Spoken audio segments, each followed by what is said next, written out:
Assalamualaikum warahmatullahi wabarakatuh. Saya Margarita Desma Natalia, NPM 191302101117.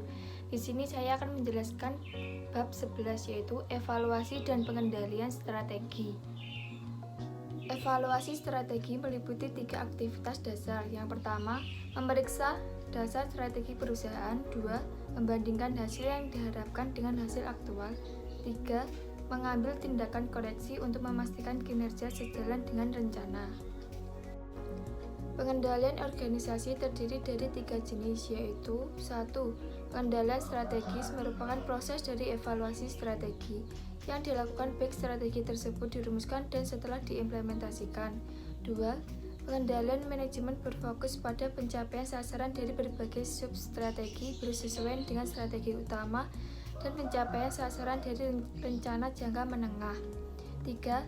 Pengendalian operasional berpusat pada kinerja individu dan kelompok yang dibandingkan dengan peran individu dan kelompok yang telah ditentukan oleh rencana organisasi. Ada 4 jenis dasar pengendalian strategi. Yang pertama, pengendalian premis. Yang kedua, pengamatan strategis. Yang ketiga, pengendalian berupa peringatan khusus. Dan yang keempat, pengendalian atas implementasi. Balancing Scorecard atau BSC berasal dari 2 kata, yaitu balance berimbang dan scorecard kartu skor, yang artinya keseimbangan antara performance keuangan dan non-keuangan, performance jangka pendek dan performance jangka panjang, antara performance yang bersifat internal dan performance yang bersifat eksternal.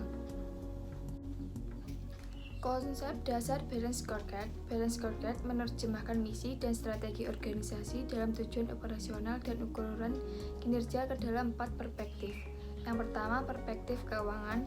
Perspektif keuangan terdiri dari 3 tema strategis, yaitu pertumbuhan pendapatan, penurunan biaya, dan penggunaan aset. Yang kedua, perspektif pelanggan, segmen pasar dan pelanggan di mana unit bisnis akan bersaing. Perspektif ini mendefinisikan dan memilih pelanggan dan segmen pasar di mana perusahaan memutuskan untuk bersaing. Tujuan dari perspektif ini yaitu 1. Peningkatan pangsa pasar. 2. Peningkatan retensi pelanggan. 3. Peningkatan pelanggan baru. 4. Peningkatan kepuasan pelanggan. 5. Peningkatan profitabilitas pelanggan. Yang ketiga, perspektif proses. Proses yang diperlukan untuk memberikan nilai kepada pelanggan dan pemilik. Ada 3 rantai nilai proses. Yang pertama, proses inovasi, mengantisipasi kebutuhan yang timbul dan kebutuhan yang potensial dari pelanggan, serta menciptakan produk dan jasa baru untuk memuaskan kebutuhan itu. 2. Proses operasional, menghasilkan dan mengirimkan produk dan jasa yang telah ada kepada pelanggan. 3. Proses jasa pasca penjualan, memberikan pelayanan yang cepat, tanggap, dan penting bagi pelanggan setelah produk atau jasa telah dikirim. Yang keempat, perspektif pembelajaran dan pertumbuhan. Kemampuan yang diperlukan organisasi untuk memperoleh pertumbuhan jangka panjang dan perbaikan. 3 tujuan utamanya yaitu 1. Kemampuan karyawan, pengukurannya. Tingkat kepuasan karyawan, persentase pergantian karyawan, dan produktivitas karyawan. Yang kedua, motivasi, pemberdayaan, dan pelibatan karyawan. Bagaimana karyawan tersebut dapat aktif dan berinisiatif untuk menggunakan dengan benar dan maksimal kompetensi yang telah dimilikinya. 3. Peningkatan kemampuan sistem informasi.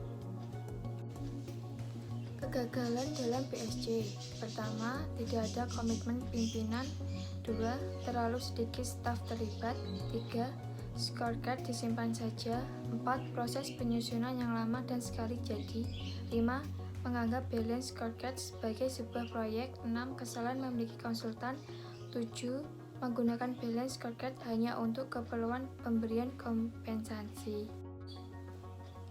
Tips membangun BSC. Pertama, memiliki visi, strategi, dan misi yang jelas.